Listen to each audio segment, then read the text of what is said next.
परमेश्वर का हम धन्यवाद करते हैं कि हम वचन के द्वारा अपने आप को तैयार कर सकते हैं।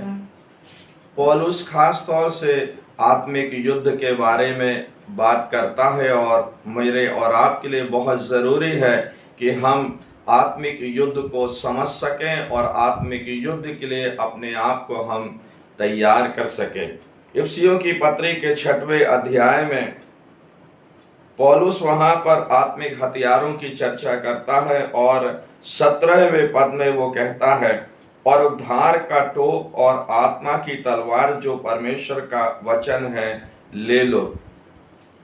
जितने भी हथियारों का जिक्र पौलुस ने किया है वो सब सुरक्षात्मक हैं, अपने आप को बचाने के लिए हैं, अपने आप की सुरक्षा करने के लिए हैं। और जिस अंतिम हथियार की चर्चा पौलुस कर रहा है वो है आक्रमण करने के लिए।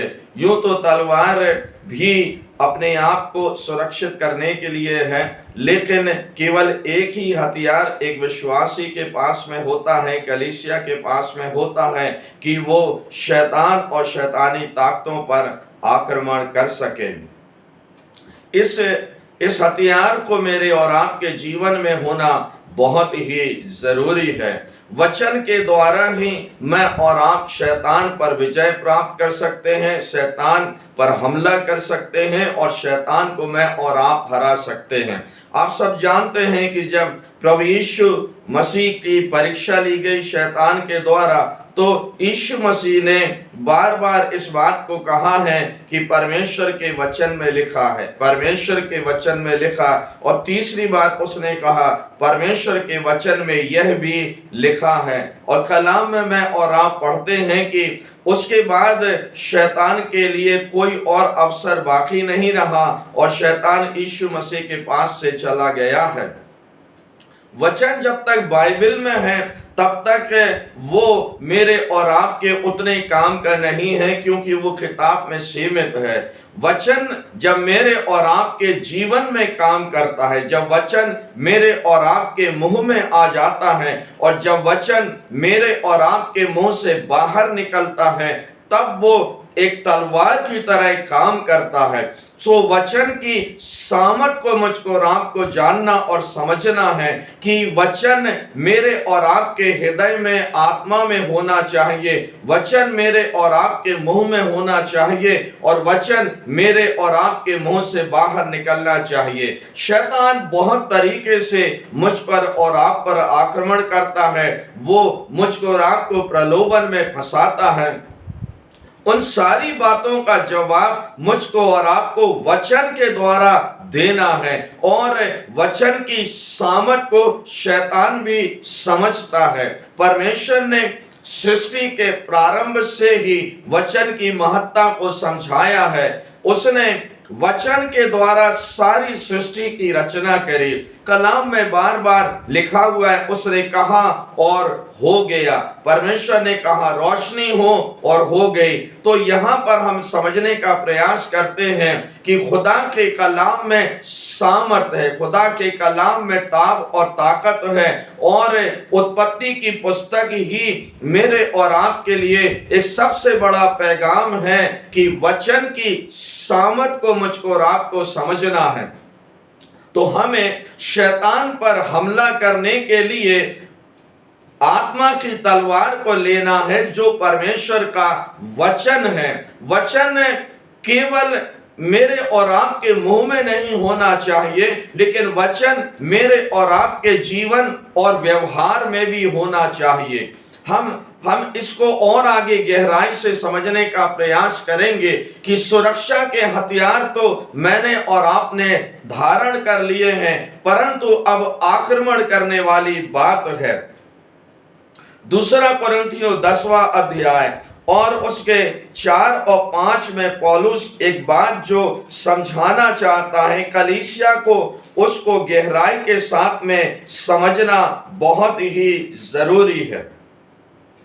दूसरा कुरिन्थियों 10वां अध्याय 4 और 5, क्योंकि हमारी लड़ाई के हथियार शारीरिक नहीं पर गढ़ों को ढा देने के लिए परमेश्वर के द्वारा सामर्थी हैं।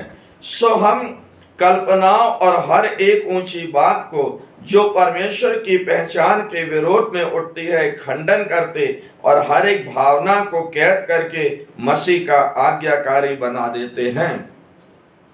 एक विश्वासी को यह समझना बहुत जरूरी है, कलीसिया को यह समझना बहुत जरूरी है कि उसका उद्देश्य क्या है।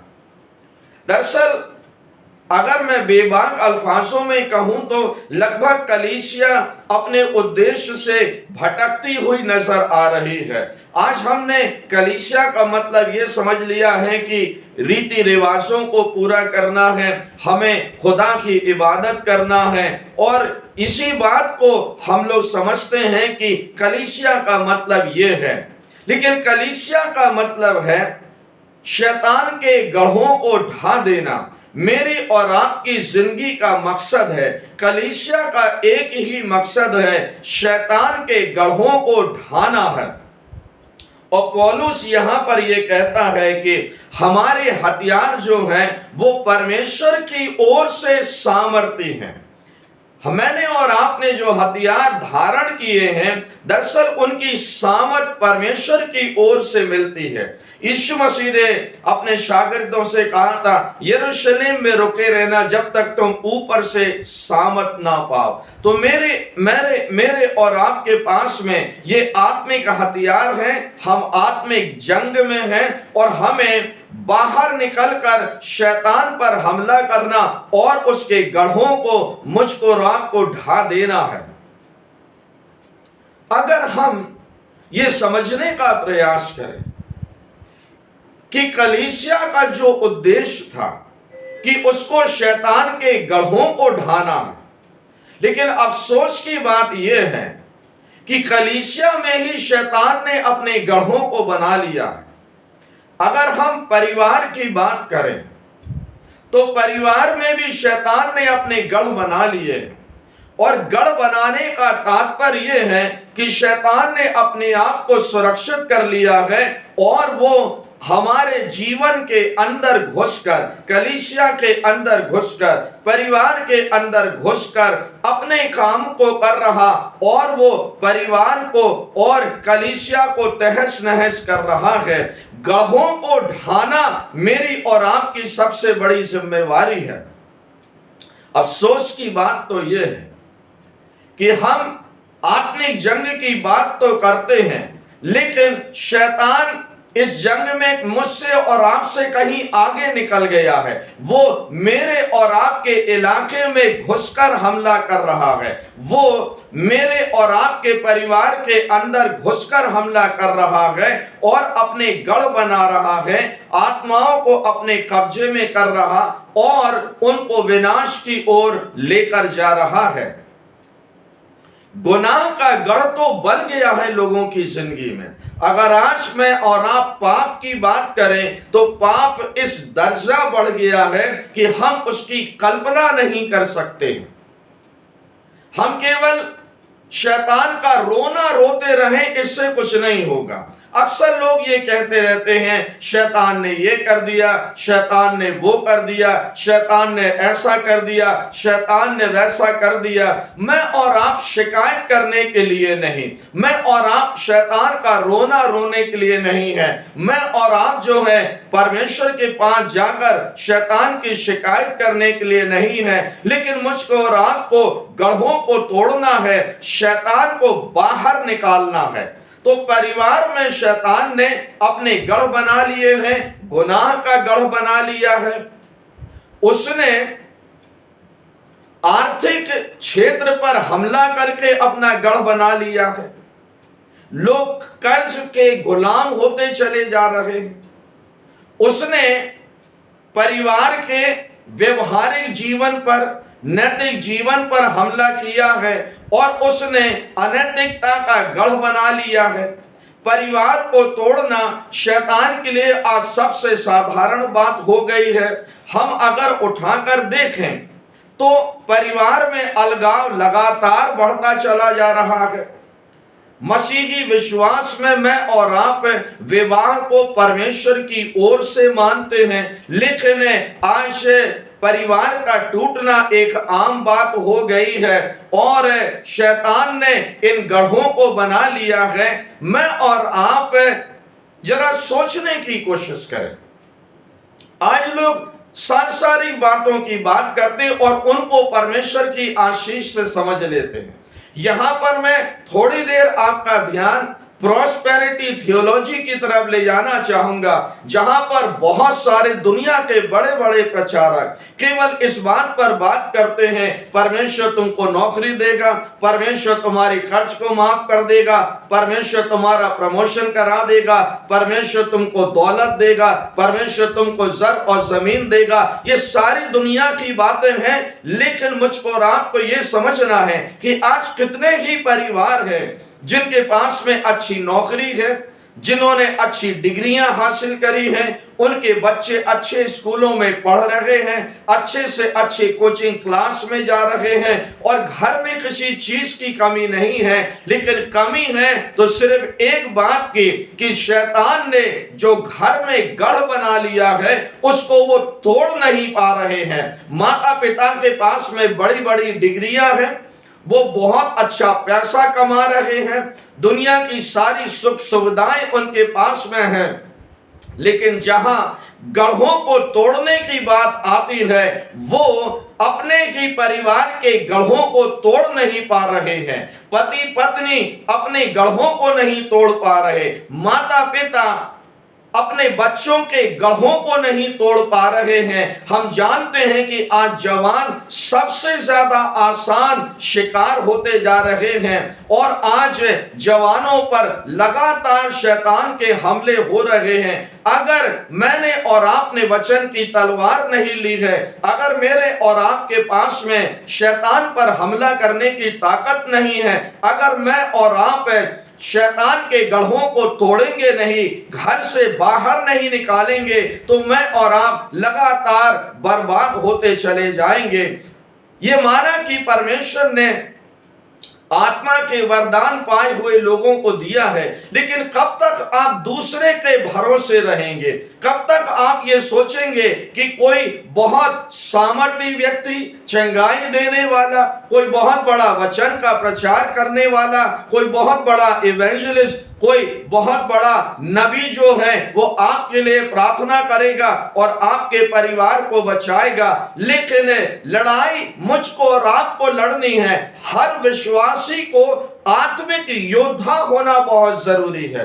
प्रार्थना पर जोर दिया जाता है, बार बार कहा जाता है कि हमारा जीवन प्रार्थना का जीवन होना चाहिए। लेकिन आपसे एक बात मैं बोल दूं, ये जो सुबह उठने के बाद की प्रार्थना है, खाने के पहले की प्रार्थना है, सोने जाने से पहले की प्रार्थना है, साधारण सा सुबह डिवोशन या शाम को डिवोशन हो जाता है, उससे शैतान डरने वाला नहीं है।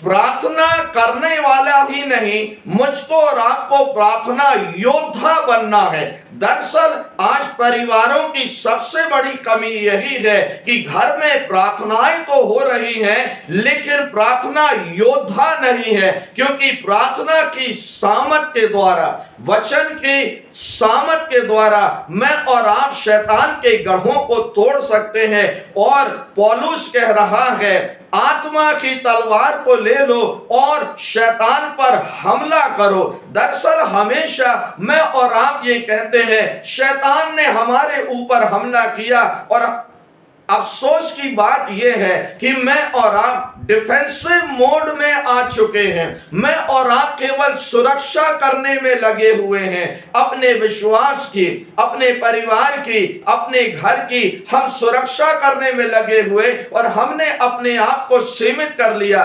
दरअसल हमें बाहर निकलना है, हमें शैतान के गढ़ों पर हमला करना है, शैतान की राज्य पर, उसके किंगडम पर मुझको और आपको हमला करना है और मुझको और आपको उसकी सेना को परास्त करना है। क्या मैं और आप इस बात को समझते हैं कि मैं और आप आज कलीसिया में सीमित होकर रह गए हैं? कलीसिया के लिए जो सबसे बड़ी समस्या है कि हम एक जगह पर सीमित होकर रह गए हैं।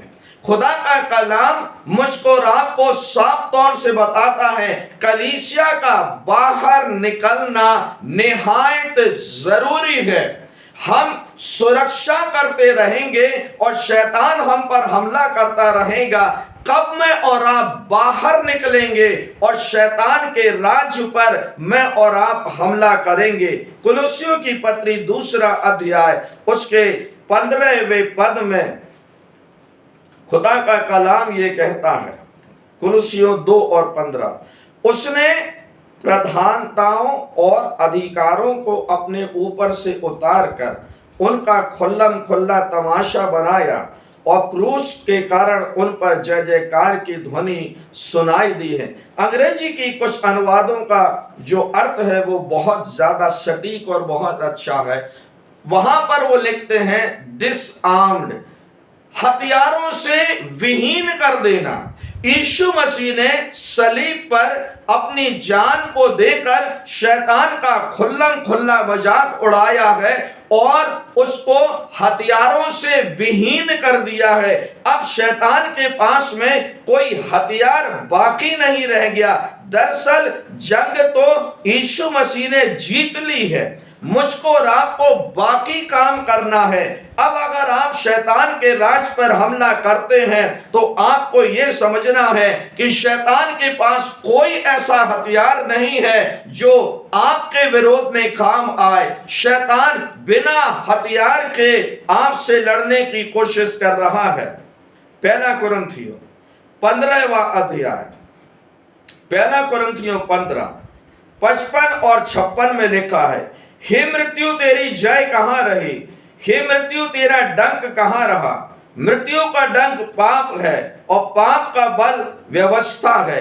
पौलुस यहाँ पर इस बात को बड़े दावे के साथ में कहता है, पाप की मौत ने जो सारी दुनिया पर राज किया, यीशु मसीह ने उस पाप की मौत को हरा दिया है, उसके डंक को तोड़ दिया है। शैतान के पास कोई हथियार नहीं है, यीशु मसीह ने उसको बिना हथियार का बना दिया है।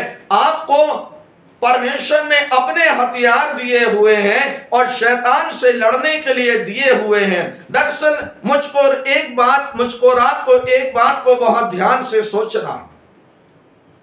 हम बार बार यही विचार करते रहते हैं, शैतान ने हम पर हमला किया है, अब शैतान हम पर और कौन से हमले करेगा?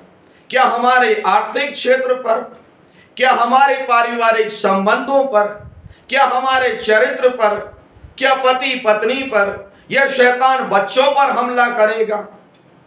या मैं और आप बाहर निकलेंगे, मैं और आप शैतान पर हमला करेंगे और मैं और आप शैतान को ये सोचने पर मजबूर कर देंगे कि कलीसिया अब मुझ पर कहां हमला करने वाली है, कलीसिया मुझ पर कौन सा आक्रमण करने वाली है। शैतान का रोना रोने वालों को आज मैं ये संदेश देना चाहता, ये पैगाम देना चाहता हूं कि वो इस बात को समझ लें कि आपको सुरक्षात्मक रवैया नहीं अपनाना है, आपको हमला करना है, आपको आक्रमण करना है। बहुत सारे लोग केवल शैतान से अपनी सुरक्षा करने में लगे हुए हैं। लोग ये कहते हैं आत्मिक हथियारों को ले लो सुरक्षा के लिए, लेकिन वो आखिरी हथियार को भूल जाते हैं जो आत्मा की तलवार है, जो परमेश्वर का वचन है और शैतान पर हमला करने के लिए है।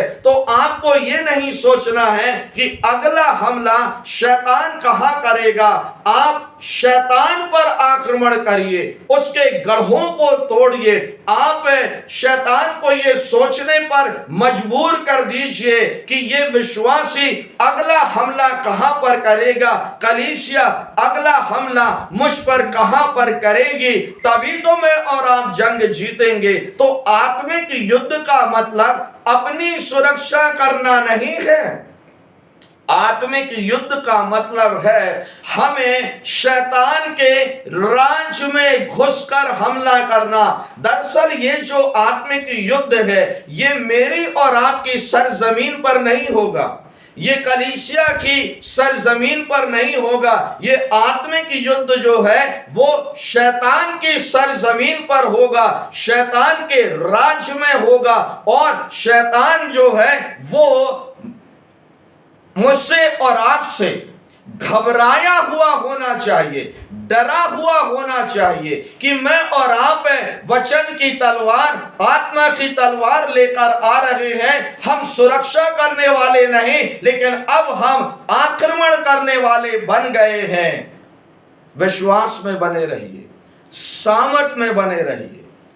सुरक्षा करने में विश्वास मत करिए, हमला करने में विश्वास करिए और अपने घरों के, परिवारों के गढ़ों को तोड़िए, बाहर निकलिए, दूसरों के घरों में, परिवारों में जो शैतान ने हमला किया उनको तोड़ने में लगे रहिए। और शैतान आपको तनाव में नहीं रखेगा, लेकिन आप शैतान को तनाव में रखिए और शैतान को पैरों के तले कुचलने के लिए आप तैयार रहिए। परमेश्वर इस कलाम के द्वारा आपको बहुत सी आशीष दे। आमीन।